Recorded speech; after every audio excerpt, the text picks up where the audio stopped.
ओम शांति। आज 23 जनवरी 2021 की मुरली में बाबा ने कहा, मीठे बच्चे कदम कदम पर श्रीमत पर चलते रहो। ये ब्रह्मा की मत है या शिव बाबा की, इसमें मूंझो नहीं। आज की मुरली का प्रश्न है, अच्छी ब्रेन वाले बच्चे कौन सी गुह्य बात सहज ही समझ सकते हैं? उत्तर, ब्रह्मा बाबा समझा रहे हैं या शिव बाबा, ये बात अच्छी ब्रेन वाले सहज ही समझ लेंगे। कहीं तो इसमें ही मूंझ जाते हैं। बाबा कहते, बच्चे बाप दादा दोनों इकट्ठे हैं, तुम मूंझो नहीं, श्रीमत समझकर चलते रहो। ब्रह्मा की मत का रेस्पॉन्सिबल भी शिव बाबा है। अब सुनते हैं आज की मुरली विस्तार से। ओम शांति। रूहानी बाप बच्चों को समझा रहे हैं, तुम समझते हो हम ब्राह्मण ही रूहानी बाप को पहचानते हैं। दुनिया में कोई भी मनुष्य मात्र रूहानी बाप, जिसको गॉड फादर व परम पिता परमात्मा कहते हैं, उनको जानते नहीं हैं। जब वह रूहानी बाप आए तब ही रूहानी बच्चों को पहचान दे। यह नॉलेज न सृष्टि के आदि में रहती न सृष्टि के अंत में रहती। अभी तुमको नॉलेज मिली है। यह है सृष्टि के अंत और आदि का संगम युग। इस संगम युग को भी नहीं जानते तो बाप को कैसे जान सकेंगे? कहते हैं, हे पतित पावन आओ, आकर पावन बनाओ। परंतु यह पता नहीं है कि पतित पावन कौन है और वह कब आएंगे। बाप कहते हैं, मैं जो हूँ जैसा हूँ मुझे कोई भी नहीं जानते। जब मैं आकर पहचान दूं तब मुझे जाने। मैं अपना और सृष्टि के आदि मध्य अंत का परिचय संगम युग पर एक ही बार आकर देता हूँ। कल्प बाद फिर से आता हूँ। तुमको जो समझाता हूँ वह फिर प्राय लोप हो जाता है। सतयुग से लेकर कलयुग अंत तक कोई भी मनुष्य मात्र मुझ परम पिता परमात्मा को नहीं जानते हैं। न ब्रह्मा विष्णु शंकर को जानते, मुझे मनुष्य ही पुकारते हैं। ब्रह्मा विष्णु शंकर थोड़े ही पुकारते हैं। मनुष्य दुखी होते हैं तब पुकारते हैं। सूक्ष्म वतन की तो बात ही नहीं। रूहानी बाप आकर अपने रूहानी बच्चों अर्थात रूहों को बैठ समझाते हैं। अच्छा, रूहानी बाप का नाम क्या है? बाबा जिसको कहा जाता है जरूर कुछ नाम होना चाहिए। बरोबर नाम एक ही गाते हैं, शिव। यह नामी ग्रामी है, परंतु मनुष्यों ने अनेक नाम रखे हैं। भक्ति मार्ग में अपनी ही बुद्धि से यह लिंग रूप बना दिया है। नाम फिर भी शिव है। बाप कहते हैं, मैं एक बार आता हूँ, आकर मुक्ति जीवन मुक्ति का वर्षा देता हूँ। मनुष्य भर नाम लेते हैं, मुक्ति धाम निर्वाण धाम, परंतु जानते कुछ नहीं है। न बाप को जानते हैं न देवताओं को। यह किसको भी पता नहीं है। बाप आकर भारत में कैसे राजधानी स्थापन करते हैं, शास्त्रों में भी ऐसी कोई बात नहीं है। परम पिता परमात्मा कैसे आकर आदि सनातन देवी देवता धर्म की स्थापना करते हैं। ऐसे नहीं सतयुग में देवताओं को ज्ञान था जो गुम हो गया। नहीं, अगर देवताओं में भी यह ज्ञान होता तो चलता आता। इस्लामी बौद्धि आदि जो है उन्हों का ज्ञान चलता आता है। सब जानते हैं, यह ज्ञान प्राय लोप हो जाता है। मैं जब आता हूँ तो जो आत्माएं पतित बन राज्य गवा बैठी है उन्हों को आकर फिर पावन बनाता हूँ। भारत में राज्य था, फिर गंवाया कैसे है वह भी किसको पता नहीं। इसलिए बाप कहते हैं, बच्चों की कितनी तुच्छ बुद्धि बन गई है। मैं बच्चों को यह ज्ञान दे प्रारब्ध देता हूँ, फिर सभी भूल जाते हैं। कैसे बाप आया, कैसे बच्चों को शिक्षा दी, वह सब भूल जाते हैं। यह भी ड्रामा में नूंद है। बच्चों को विचार सागर मंथन करने की बड़ी बुद्धि चाहिए। बाप कहते हैं, यह जो शास्त्र आदि तुम पढ़ते आए हो, यह सत्युग त्रेता में नहीं पढ़ते थे, वहाँ थे ही नहीं। तुम यह नॉलेज भूल जाते हो। फिर गीता आदि शास्त्र कहाँ से आया? जिन्होंने गीता सुनकर यह पद पाया है वही नहीं जानते तो और फिर कैसे जान सकते? देवताएं भी जान नहीं सकते। हम मनुष्य से देवता कैसे बने? वह पुरुषार्थ का पार्ट ही बंद हो गया। तुम्हारी प्रारब्ध शुरू हो गई, वहाँ यह नॉलेज हो कैसे सकती? बाप समझाते हैं, यह नॉलेज तुमको फिर से मिल रही है। कल्प पहले मिसल तुमको राजयोग सिखलाएं प्रारब्ध दी जाती है, फिर वहाँ तो दुर्गति है नहीं, तो ज्ञान की बात भी नहीं उठ सकती। ज्ञान है ही सद्गति पाने के लिए, वह देने वाला एक बाप है। सद्गति और दुर्गति का अक्सर यहाँ से निकलता है। सद्गति को भारतवासी ही पाते हैं, समझते हैं हेविनली गॉड फादर ने हेविन रचा था। कब रचा यह कुछ भी पता नहीं, शास्त्रों में लाखों वर्ष लिख दिया है। बाप कहते हैं, बच्चों तुमको फिर से नॉलेज देता हूँ। फिर यह नॉलेज खलास हो जाती है तो भक्ति शुरू होती है। आधा कल्प है ज्ञान, आधा कल्प है भक्ति, यह भी कोई नहीं जानते हैं। सत्युग की आयु ही लाखों वर्ष दे दी है, तो मालूम कैसे पड़े?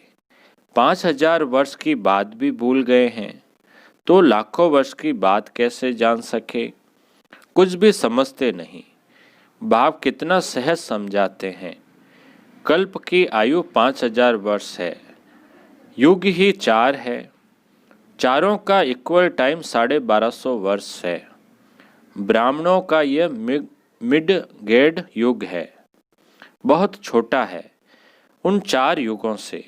तो बाप भिन्न भिन्न रीति से नई नई पॉइंट्स सहज रीति बच्चों को समझाते रहते हैं। धारणा तुमको करनी है, मेहनत तुमको करनी है। ड्रामा अनुसार जो समझाता आया हूँ वह पाठ चला आता है। जो बताने का था वही आज बता रहा हूँ। इमर्ज होता रहता है, तुम सुनते जाते हो। तुमको ही धारण करना और कराना है, मुझे तो धारण नहीं करना है। तुमको सुनाता हूँ, धारणा कराता हूँ। हमारी आत्मा में पाठ है पतितों को पावन बनाने का। जो कल्प पहले समझाया था वही निकलता रहता है। मैं पहले से जानता नहीं था कि क्या सुनाऊंगा। बल इनकी सॉल विचार सागर मंथन करती हो। यह विचार सागर मंथन कर सुनाते हैं या बाबा सुनाते हैं, यह बड़ी गुह्य बातें हैं। इसमें ब्रेन बड़ी अच्छी चाहिए। जो सर्विस में तत्पर होंगे उनका ही विचार सागर मंथन चलता होगा। वास्तव में कन्याएं बंधन मुक्त होती है। वह इस रूहानी पढ़ाई में लग जाए, बंधन तो कोई है नहीं। कुमारियां अच्छा उठा सकती है, उनको है ही पढ़ना और पढ़ाना। उनको कमाई करने की दरकार नहीं है। कुमारी अगर अच्छी रीति से यह नॉलेज समझ जाए तो सबसे अच्छी है। सेंसिबल होगी तो बस इस रूहानी कमाई में लग जाएगी। कई तो शौक से लौकिक पढ़ाई पढ़ती रहती है। समझाया जाता है इससे कोई फायदा नहीं, तुम यह रूहानी पढ़ाई पढ़कर सर्विस में लग जाओ। वह पढ़ाई तो कोई काम की नहीं है। पढ़कर चले जाते हैं। गृहस्थ व्यवहार में गृहस्थी माताएं बन जाती है।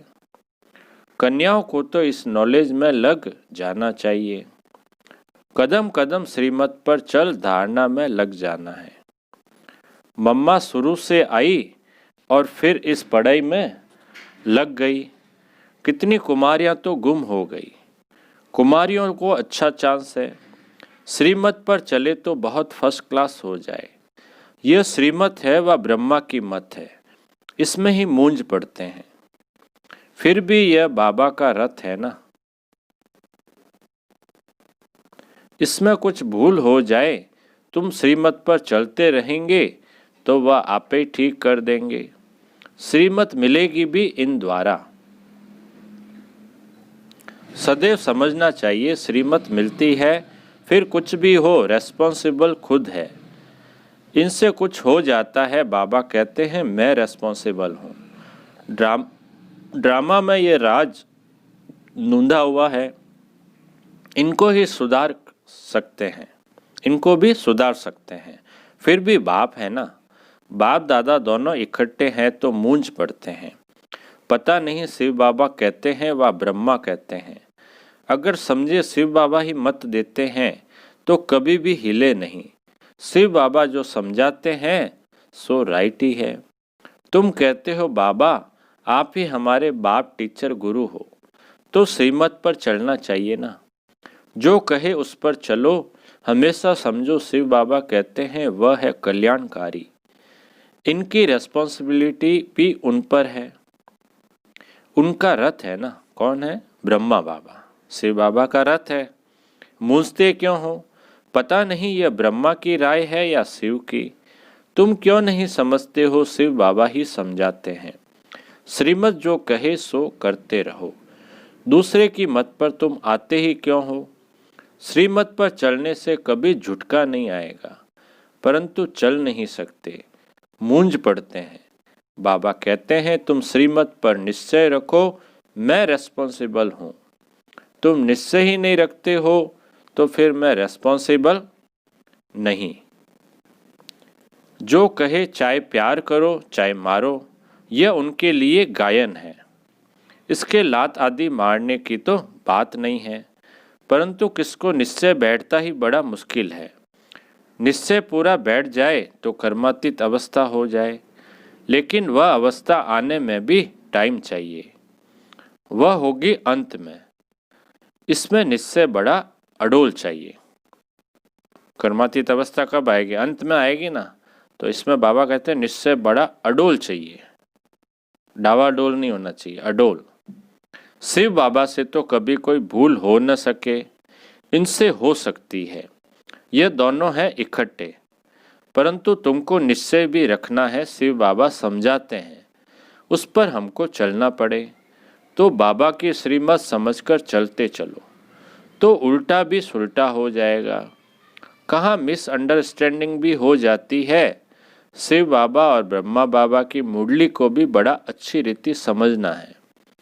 बाबा ने कहा वह इसने कहा, बाबा ने कहा या ब्रह्मा बाबा ने कहा।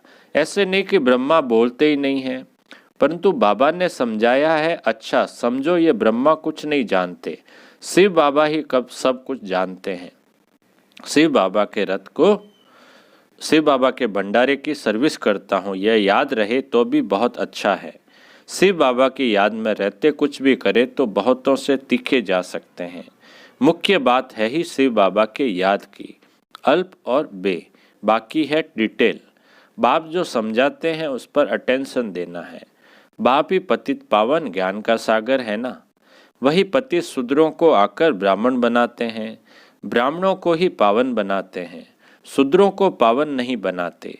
ये सब बातें कोई भागवत आदि में नहीं है, थोड़े थोड़े अक्षर हैं। मनुष्यों को तो यह भी पता नहीं है कि राधे कृष्ण ही लक्ष्मी नारायण हैं, मूंझ जाते हैं। देवताएं तो है ही सूर्यवंशी चंद्रवंशी। लक्ष्मी नारायण की डिनाइस्टी, सीताराम की डिनाइस्टी। बाप कहते हैं भारतवासी स्वीट चिल्ड्रन याद करो। लाखों वर्ष की तो बात ही नहीं है, कल की बात है। तुमको राज्य दिया था, इतना अक्कीचार अथाह धन दौलत दिया। बाप ने सारे विश्व का तुमको मालिक बनाया और कोई खंड थे नहीं। फिर तुमको क्या हुआ?